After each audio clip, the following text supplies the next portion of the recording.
And when Dan Miller suggested I might like to talk to the modern audience, and naturally, I leapt at the offer before it was withdrawn. I don't know whether he thinks my massive years have mellowed me into intellectual impotence. Whatever his reason, I think the mere fact that I'm here tonight is a clear indication that it is still a free country. Whatever our American cousins or our in-laws of the common market may read about us. Why is he doing this? Still as he says, it's a free country. A critic of the government.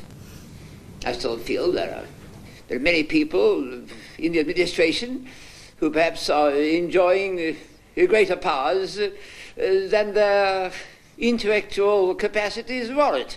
I would prefer to see them in less demanding positions, perhaps as traffic wardens. Organizations such as the Public Control Department are cited to prove that there is some new element of near tyranny afoot among the people. I said it myself, but frankly, it isn't true. Now, I'm not going to apologize. You must never ask a politician to apologize. An unsolicited testimonial to the government. So, David Mitchell. There is always a last ditch.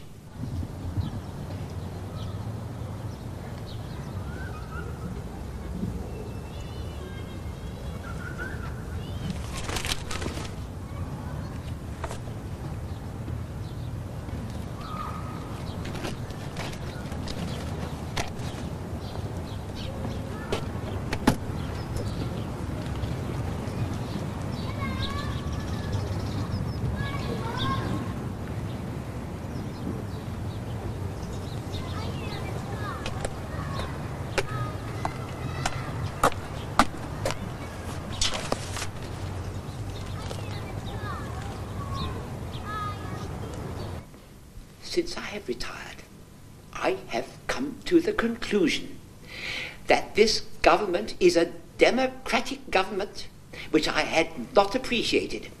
It is a democratic government in a way the governments of the feckless 50s, the squalid 60s, the sagging 70s, and the agonies of the last decade were never democratic. Because not one of those governments enjoyed the support of the majority of the British people. And this government does.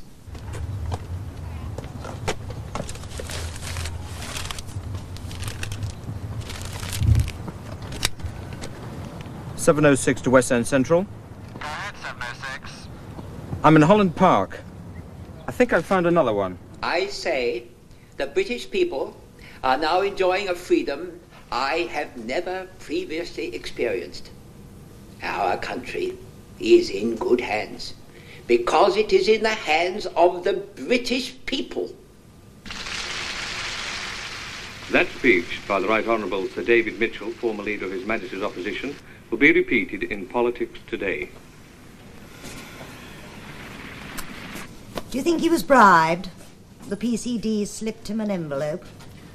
My dear Marley, the PCD don't buy what they can get by other means. You know, that man was the one thing remotely resembling a statesman this country has produced since Churchill. He was a giant among dwarfs in this maggot age. And look what they've done to him. On all 3 channels. Compulsory telecast. No, they knew what they were doing, all right.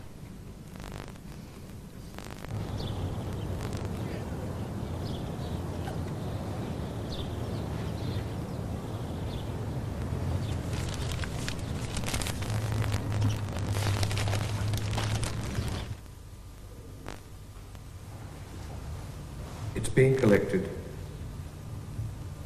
I think I'll go and see Mitchell. I know he doesn't give interviews nowadays, but he might just see me. He isn't at home. I tried him last night after the broadcast. Voice at the other end said letters would be forwarded. I know. His answering machine gave me the same reply. This morning the machine's giving a telephone number, this one. Ministry of Information. I thought you'd recognise it. You seen this? Yes, I've seen that. It's not worth that space. You think it isn't, I think it isn't. The unions think it is. They're even prepared to make sacrifices. Look at page 5.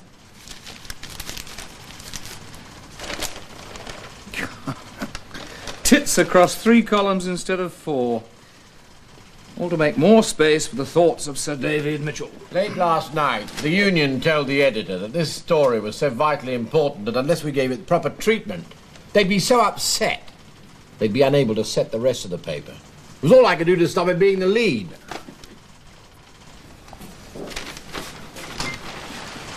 Tiny, did you see the broadcast? Unlike columnists, I don't have time to sit around watching television. No, I didn't see it. I read the releases, of course. When did you get the press release? Yesterday afternoon sometime. Why?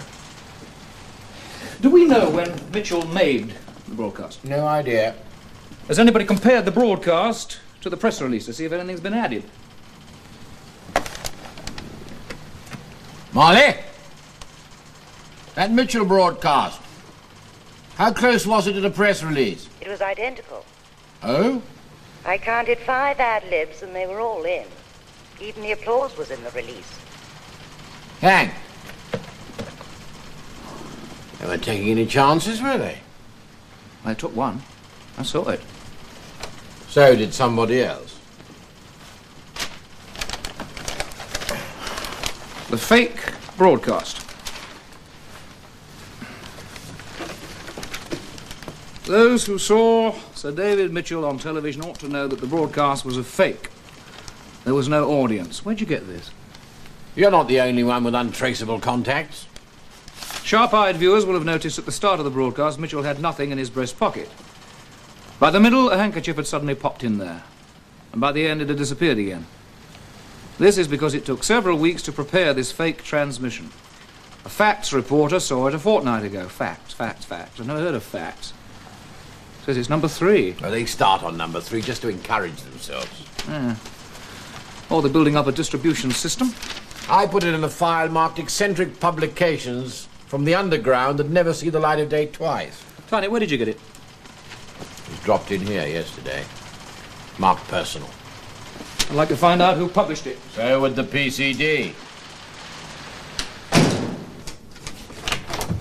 Marley, do you have my piece for tomorrow? Well, most of it's been said. Do you want to see the proofs? No, I want to make a couple of additions, a couple of paragraphs. All right? Yep. Take this down. The government showed they had an unexpected ally a couple of nights ago. Who would have thought that Sir David Mitchell would prove to be a friend of theirs? Who indeed? This column would like to know the facts behind this public relations coup. That all? I'll be out when the proofs arrive. I want to arrange for a small printing error. Oh, I spent enough time trying to get those out. Facts, I want it with a capital F, and the cross-heading I want to read unexpected facts, all right? Facts? Well, plural. Well, there's barely one. Yes, yes. It's bad journalism, but just this once. Just this one.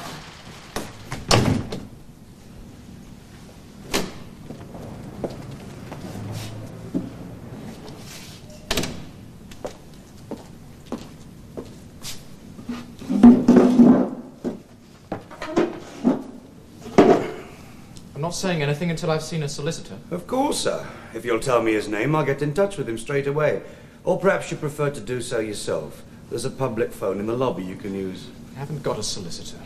I'm a student, not a criminal. I thought that might be the case, sir. All hand chosen by the fuzz. The Law Society would blow a fuse if they heard you saying that. Well, how am I supposed to know who's any good? They're all qualified, of course. You suggest I use a pin? I have seen accused persons use a pin, yes, sir. All right, then. Ludlow, T.L. Oh, Mr. Ludlow. You know him? One way or the other, I know most of them. Well, is there something wrong with him? It's not for me to say, sir. He's, rather elderly. A conservative gentleman. The next one, then.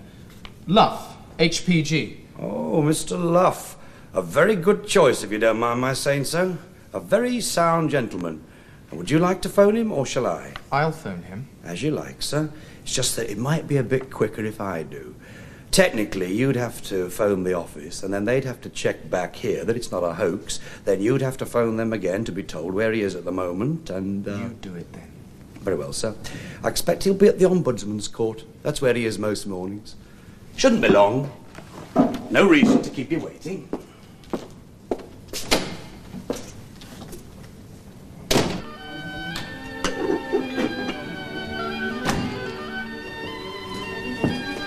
Nice to see you.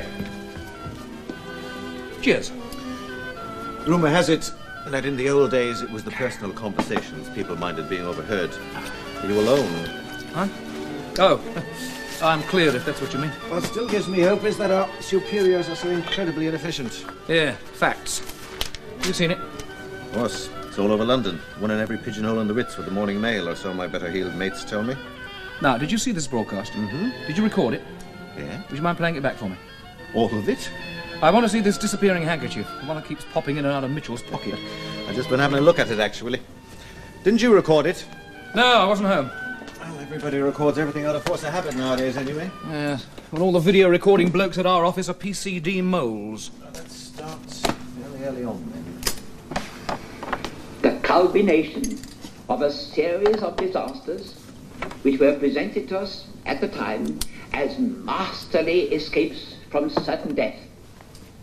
With a bound, our political leaders were free of blame. The British people grew to expect a crisis a year, if only to be able to see their elected leaders' miraculous escape. Well, there's no handkerchief there. We grew to rely on unexpected gifts from the Almighty. Our economy was suddenly centered on North Sea oil. 10 years earlier, nobody expected there was a drop of oil beneath the North Sea. Still no And handkerchief. imagine what would have happened had that benefit failed to materialize. Put your arm down, you damn you. We were living at a time when the age of the there's common it. man There it is, the seemed to handkerchief be by the flower, see? degenerating into the age of the common denominator, creating a land There goes, no fit handkerchief. for Nero to live in. Turn it back, will you? But we have ceased even to think of ourselves as Romans. Nero to live in. But we have ceased even to think of ourselves as Romans. Well, that's it then, isn't it? It's obvious if you're looking for it. Well, the PCD would be looking for a new continuity girl. It's a pity it wasn't a bit more obvious. Well, if it had been, they would have noticed. They wouldn't have shown the programme, would they? These are where we know they've been distributed. No doubt there are others. We'll know in time. Who cares what an old intellectual like Mitchell says? Home Secretary, for one. It's full of long words. I'm surprised he finished reading it. He reads more than people think. He just moves his lips. I've never understood why the government thought the broadcast worth making in the first place. There are reasons. Mitchell's one of those people that everybody says, who? Mitchell?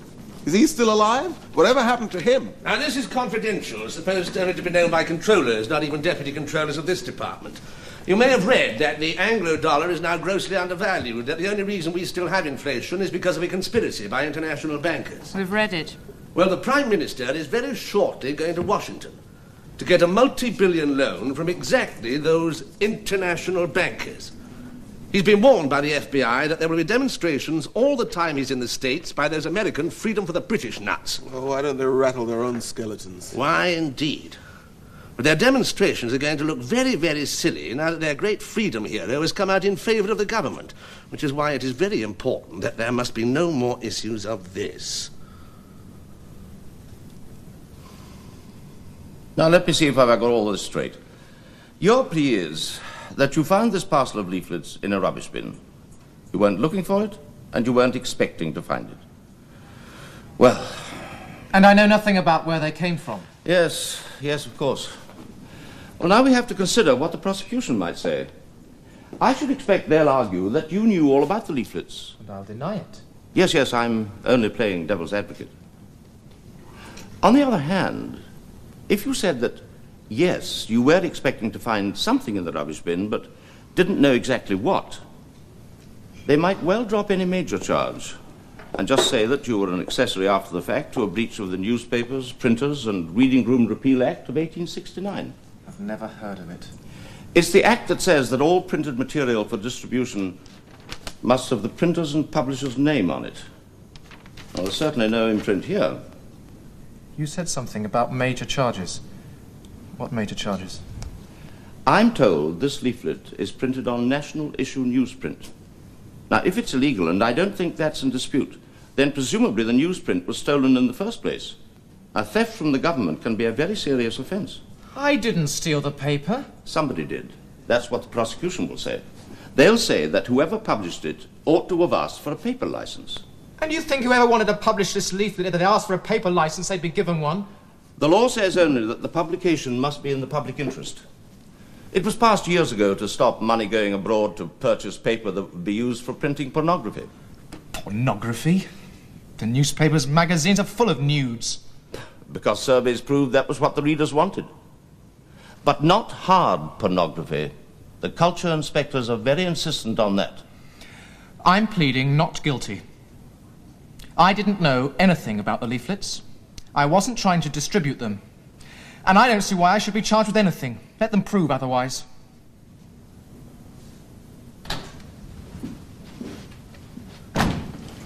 Mr. Sefton. Morning, Mr. Brett. Nice of you to come around. This is a friend of mine. He wants your advice. Any friend of yours? Hello. Tell me, have you seen this? No. I don't know anything about that. Well, I'm not asking if you printed it. And if you know who did print it. Well, I don't. I've no idea. And if you know who did print it, I wouldn't expect you to tell me. But tell me a couple of things. Is it on national newsprint? Yes. And what typesetting is it? I can't help you. I just want some information, Mr. Sefton, that's all. What typesetting is it? Linotype. Ah.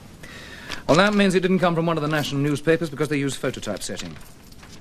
Mind you, there are one or two of the provincials who still use linotype, right? The smaller ones. Anybody else? Oh, the people that print local government circulars. Nobody else much. Thank you. I'm sorry I'm late, but I think I've got the information that you wanted. Well? Facts was printed on one of the presses used for local government circulars. In London, from a code indentation found on several copies. There are 19 of these presses. If we raid them all simultaneously, we should be able to find bits of typesetting that haven't been destroyed. Junk copies, printers' roughs, that sort of thing. We've provisionally arranged for a concerted series of raids at 9 o'clock tonight. Have you? Yes, sir. And you didn't get my order that this was to be carried out with the utmost secrecy? Yes, sir. And you think that 19 simultaneous raids all over London will go totally unnoticed? It just seems... Now listen to me. Yes, sir. Facts will never appear again. Whoever writes it Whoever publishes it, whoever prints it, will be arrested. But there will be no publicity. It will disappear as though it had never existed. Yes, it will never be mentioned by name, and in any file it will appear only as an unauthorized leaflet. Is that understood? Yes, sir. You'll begin by bringing a full-time, round-the-clock surveillance on the journalist Kyle. He's as interested as we are. We've had him bugged 24 hours a day for the past 9 months. But it doesn't seem to be very effective, does it? So he will be followed at all times. He at least seems to be capable of finding people he's looking for without making use of half of our surveillance corps. That's all. Heard the latest score? Last I heard it was 107 for 7. Barry's still in. He's 60-something. That means another 90-odd to avoid the follow-on. That's right. We'll just have to find 2 new opening batsmen. Perhaps it would help if we were to concentrate on facts with a capital F. And Kyle. Bread and circuses, bread and circuses. Society needs them both. Kyle has to be kept interested in facts, Deli. Feed him titbits if you have to. Well, suppose he does find out what we want to know, who's behind facts. Then we'll know too. And so will a few million of his readers if he publishes everything. If he's allowed to, we could issue a D notice on it. No, sir. You have a better idea? Never heard of the power of organized labor. Never heard of the dignity of the working man. I see what you mean.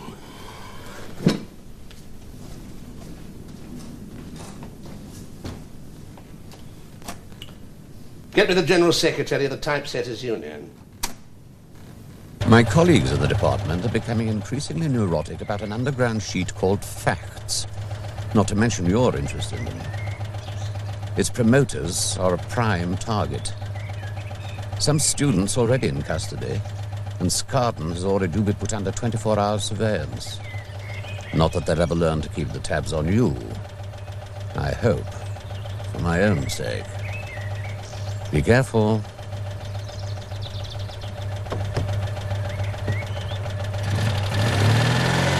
It's up to you what you say. If you insist you just happened to find this parcel in a rubbish bin. That's what I'm saying. I don't know what the reaction of the court will be.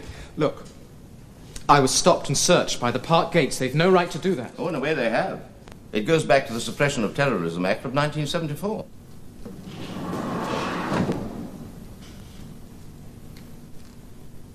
Rare pleasure. But why? Well, I thought we ought to see more of each other. After all, you are rather important. I let them admit you, Kyle, on the assumption you might have something useful to discuss. I have facts. Facts? Of course, you've never heard of it. It's not exactly lavatory paper. That's precisely what it is. If you have information on that treacherous leaflet, it's your duty to pass it on. Yes, sir. I understand you have arrested a student. No? No? No. Not what I heard. Leave now before I lose my temper. I think you already have. You have arrested a student. Not us. The police. So why are you here, Kyle? Have you ever had the feeling that you are being followed? Your ears, eyes, and cut-throat specialists are sticking so close to me these days I can smell their bad breath. It's a medical term for what you're suffering from. You enjoy your job, Mr. Scarden, or is it the security that appeals to you? I'll tell you why I'm here. I wanted to remind myself what you look like. You see, I stopped your limpets 3 times today and asked them. They'd never even set eyes on you.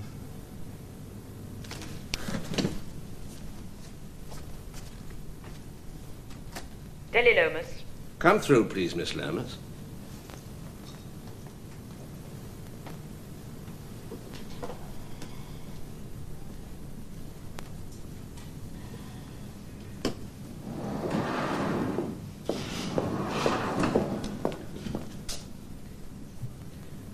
You should be very proud of all your limpets, Scarden. Adolf Hitler created the Nazi youth. This lot are all yours. And how long do you think before you fear their heavy tread? How long before your house, your office, are all eyes and ears?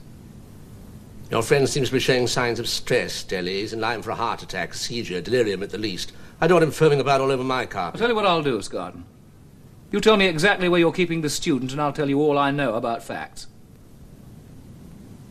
Take him away, Dilly.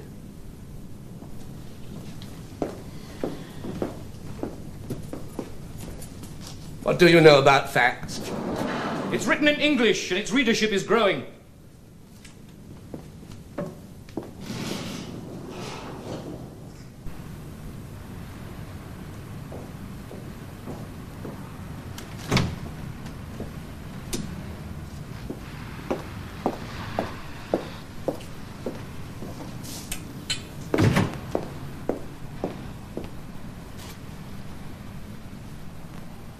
A week ago, you threatened to use my skull as a paperweight, as I recall.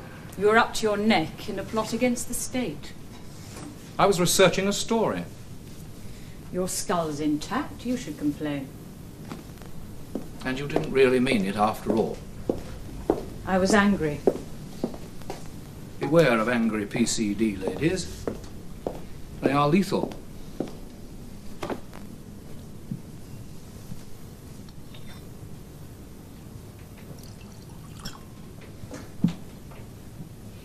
Help yourself. Thank you. I understand your department is all upside down about this leaflet. Scarden's head might roll if he keeps on coming out. The Home Secretary's taking a personal interest. And you sniff promotion, is that it? You expect me to help you? I've lots of time, Kyle. No, it seemed to me that you might resent those underground amateurs on journalistic grounds as much as we do in the national interest. I resent the PCD far more. It pays. And there's a pension. Don't you want to know more about facts? Oh, I believe every word you tell me. Isn't what I tell you accurate? I'm wondering why you bother to tell me at all. It's printed at one of 19 places that print local government circulars in London. The department's playing it quiet. And the information contained in facts, is it accurate? No comment. You know, Dilly, there are moments when you're not trying to get me killed. When I wonder why the hell you're working for the PCD. We working girls can't pick and choose. You're highly educated. You have a degree, first-class honours. How did you know that? The PCD isn't the only organisation, you know, that has its files. Newspapers have them too. We need them to write our obituaries. It's a job. So is street walking. You could get any job you choose. That's right. And why don't you? You don't care? You don't give a damn? The only things I care about are asleep in that room over there. Ah, yeah. I wondered when we get around to your children. Unlike you, I happen to love my children. What the hell do you know about me and the way I care for mine? I know how little you see them.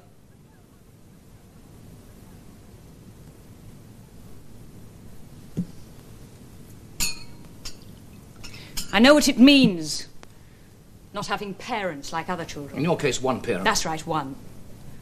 From personal experience, I think fathers are vastly overrated. And you're no argument to the contrary. You'd have liked my father. Is he still alive? I've no idea. What about your mother? Well, I can't believe you're really interested. Let's talk about your family. Why bother? It's in your files. That's right, on microfilm. You haven't answered my question, have you? Why you work for the PCD?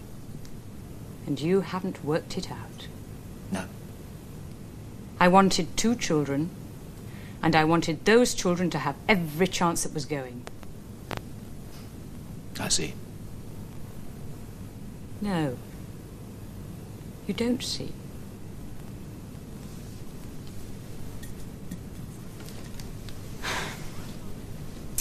My mother was what the social services call inadequate. Not wicked or stupid, just inadequate. Most of the time she wasn't home. Later I realized that she was probably sleeping around. Whether she got paid for it, I don't know. It doesn't matter. No. What did matter was that when we wanted her there, she wasn't there. And I swore then that my children would never have to live the sort of life I'd lived. That is no reason for working for the PCD. Have you a better idea? Yes. Take in laundry, darling.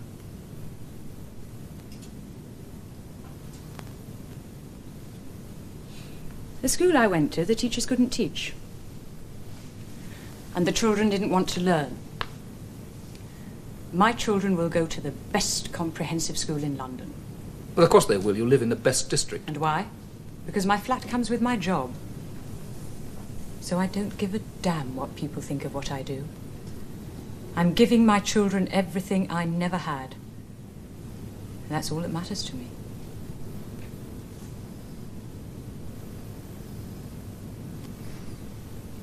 Yeah. And there's something else. Our side's the winning side. So whatever happens to this country, my children will always have power behind them. How good it is to travel first class. One thing about top people,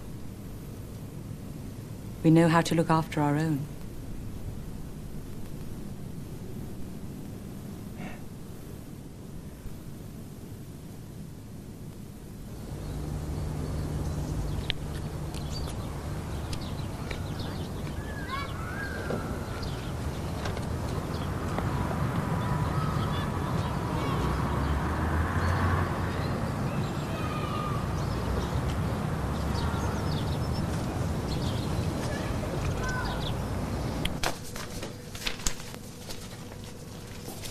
Morning, Marley. Morning. Oh, Tiny Greaves wants to see you. Your wife called and would you ring her back after lunch? And you haven't done anything about the invitation to the opening of the new State Theatre 3. No, Oh, yes. It was a funny phone call. Oh, darling, heavy breathing. I mean, that's your department. No. It was something to do with your column this morning. He telephoned to say that he'd left this message in the front office and wanted to be sure we'd got it. He wants you to be in the phone box at the end of Lots Road at exactly 10:15. He says he couldn't make the appointment by telephone. Sensible man. He said to tell you that he has some facts for you. Oh, yes. Morning. Ah, I know you like watching television. There's been a change in the programme. On politics today, you won't be able to see the repeat of Mitchell's speech. It's been scrapped. It's the handkerchief. They daren't risk showing the disappearing handkerchief. That's not the explanation we were given. Come to that, we weren't given an explanation at all. Oh, incidentally, that Mitchell bit in your column, I thought it was pretty feeble. I love you, too.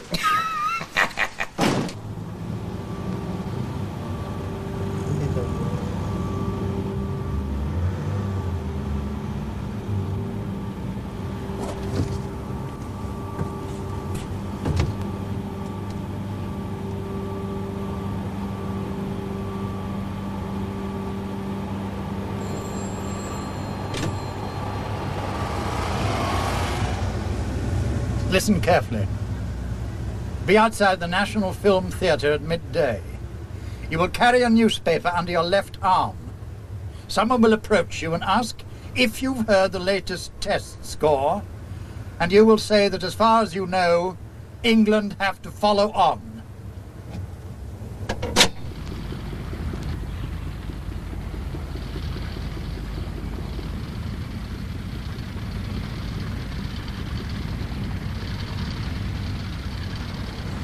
And you're not using a tape recorder? No. I don't like voice tracks. Mitchell is at a place called Trendle House on the A130, 3 miles north of Saffron Walden. You know it? Yes, indeed. It's one of the least notorious of our adult rehabilitation centres, where we send our not too dissident offenders. He's partially senile and under massive drug therapy. The broadcast was recorded there. It took them nearly 2 months to record it. The applause was dubbed on at the PCD headquarters. Have you got all that? Every word. The tape of the broadcast has been wiped, because of the mistake about the handkerchief. There was a colossal row about who was responsible for allowing the videotape recording to go out in the first place. 2 men have been fired. They'll lose their homes and have to flit to one of the ghetto estates, I suppose. I shouldn't be at all surprised. When's your next copy of Facts coming out? It's difficult. We can't get paper. I might be able to help you then. If you can, there's a man called Glenn who has a junkyard somewhere in Fulham. I don't know his surname, but he stores the paper. You see, we try and know as little about each other as possible. For example, I don't know where the printing is done.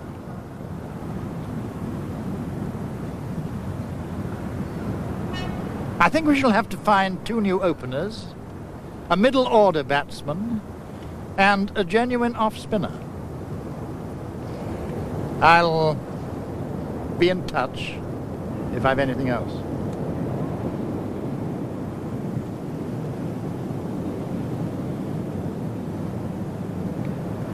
You take whoever the stranger is. I'll stick with Kyle.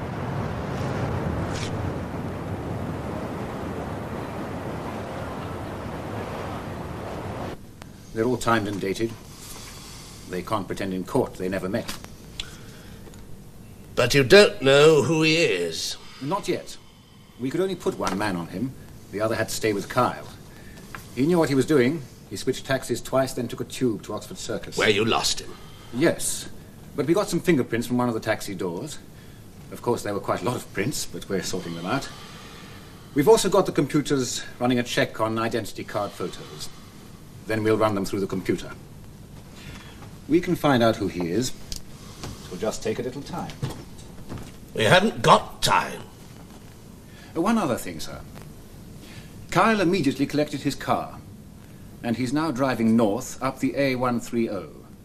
There's one of the photographers from the paper with him. It's the road to Trendle House, where Mitchell is. I take it they've been alerted.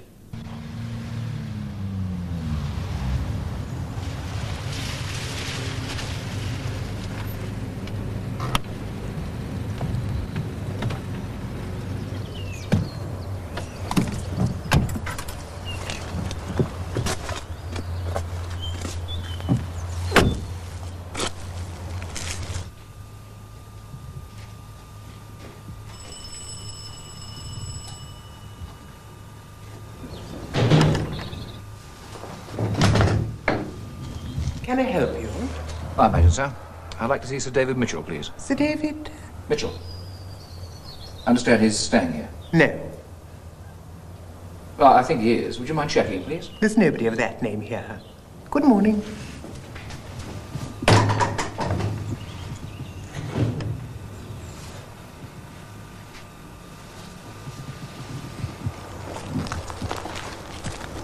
First floor window. On your right-hand side. Now.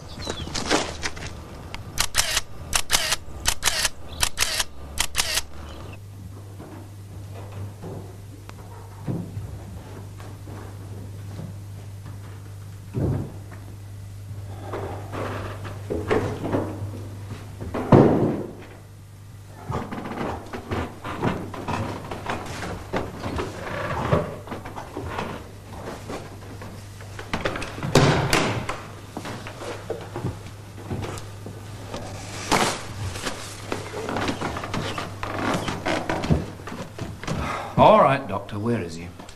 You've seen every room in the home, Mr. Kyle. I saw Sir David Mitchell standing at a window in the top room up there. I'm afraid I've no explanation. Oh, well, perhaps I have.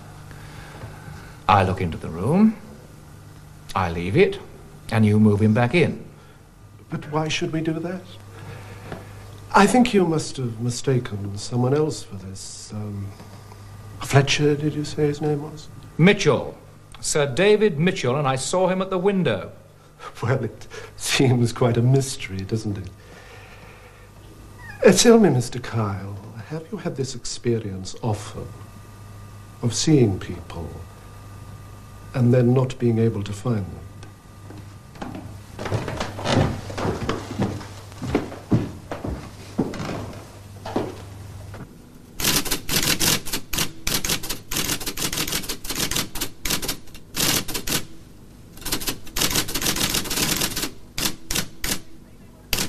Well, they say they won't set it. It's not up to the bloody printers! Well, you try telling them then. And the photographs didn't come out. What are you talking about? I've used Kennedy for years. He's the best photographer on the staff. Oh, it's inexplicable, isn't it? Whoever was developing it said it went all milky. And he couldn't understand why. And nor could Kennedy. Why don't we get in that creep who calls himself the father of the chapel?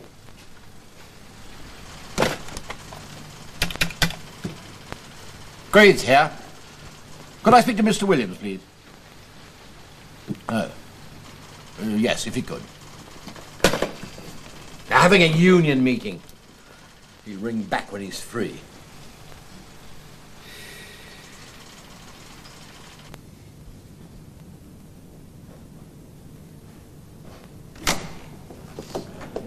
Your solicitor, sir. When you're ready, sir, just bang on the door. What's happening? I've been here for 2 days. Ah, well, I've had words with prosecuting counsel. Unofficially, of course. They're prepared to drop the theft charge. Just bring the one about the leaflet not having a printer or publisher's imprint. It's a technicality, really. A fine. You might even get a suspended sentence. On condition. What condition? Well, naturally, they expect you to help. The names of your associates. What associates? Then I'm afraid they're bound to apply for the extra 28 days. Who pays you? Ultimately, the state. So you have to do what they want. My responsibility is to my client. But if the state doesn't like the way you behave, what happens? We have professional standards. If they wanted to, though, could they stop you working? A solicitor can only be struck off the register for professional misconduct. I rather But could they stop you getting any work? Even if you're still on the register? Obviously, it's important that people on both sides of a case, that they respect each other. I see. But that situation very rarely arises. I bet. You see, from your point of view, it's very important that they don't get the extra 28 days detention. Why? Well, because of your exam. Go on. Well, as you have this exam the day after tomorrow, and as I gather your career depends on you passing it. Yes? It would be very unfortunate if you weren't able to sit it. Now, let me advise you. They're being very reasonable. And I don't think they're really expecting a list of names.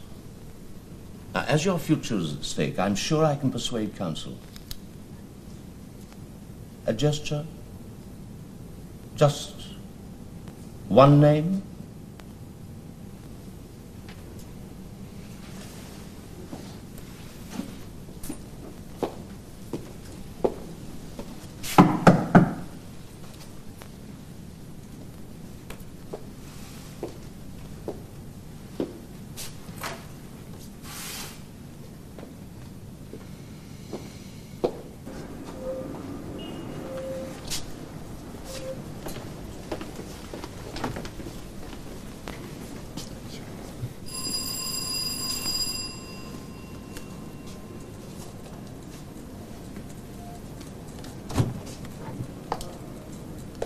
PCD, sir. Will you come with us? I have here a warrant for your arrest. Nothing personal, of course. I've always admired your style. Forceful. Mr. Williams, I've always admired your typesetting. When you've had time to do any between meetings. But we had a vote. Democratic. And it can't go in. And if the editor says it has to go in? Ah, now that would put me in a very difficult position. We could submit it to the Industrial Relations Inspector. That would take months, and you know it. Exactly. But that is the constitutional machinery, isn't it? And in the meantime, with the best will in the world, my members would have to protect themselves. You mean they'd go on strike? Oh, I don't think it would come to that. But they might work to rule, mightn't they? Mr. Williams, have you actually read my column? Of course, Mr. Cowell, very carefully. Very carefully indeed. We're responsible people. It is perfectly simple. It is merely a series of questions. Is the broadcast not to be repeated because a second showing might show that what an illegal leaflet has said was true? Is Sir David Mitchell in good health? If he is, where is he? Oh, come along, Mr. Kyle. It's the oldest trick in the book. You're suggesting that the democratically elected government of this country is trying to trick us? And if they are? I wouldn't like to think you meant that seriously. I couldn't be responsible for what might happen if it was reported to my members. So we'll forget that you ever said it. Yes. For you.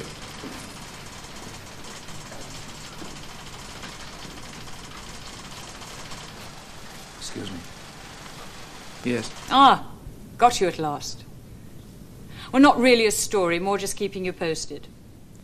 A company director called James Edgerton Avery has been arrested. I gather he'll be charged with a misappropriation of state property. Oh, nothing much. A few months in an adult rehabilitation centre, I expect. I gather it was something to do with an unauthorised leaflet.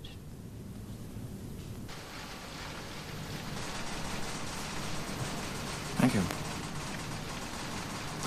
Do we know anything about anyone called James Edgerton Avery? Rings a bell. I can't think why. The point is, Mr. Greaves, if my members refuse to print something, I don't see what anybody can do. Do you? I put it to my members quite fairly, and they said this leaflet. Bung it up here. And Mr. Kyle wouldn't have his column at all if it wasn't for that leaflet. They it was scab labour. There it is. Avery, Sir James Edgerton, KBE, PhD, born Cambridge, 1930s, etc., etc., etc., etc., educated Manchester Grammar School, etc., Vice President of the Royal Society. Oh, my God, no. What's happened to him? He's been arrested, and I think I was responsible. Another one too civilised to survive. The point is, Mr. Greaves, what I want is for this newspaper to flourish. I've my members to think of. I don't want to dispute any more than you do. But you'll agree there have been unfortunate precedents. Mr. Williams, every single intrusion by you is an unfortunate precedent. It's been going on for years. Let's not go into ancient history. But this column can't be printed. When the Duke of Wellington said publish and be damned, he was lucky he didn't meet you.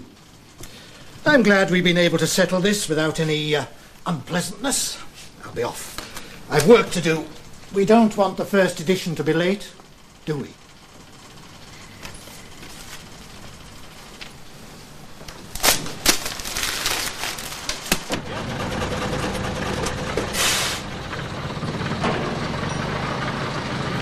Yeah?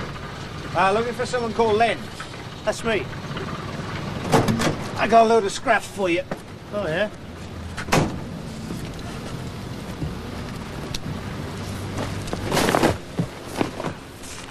Ah, good. We're out of that.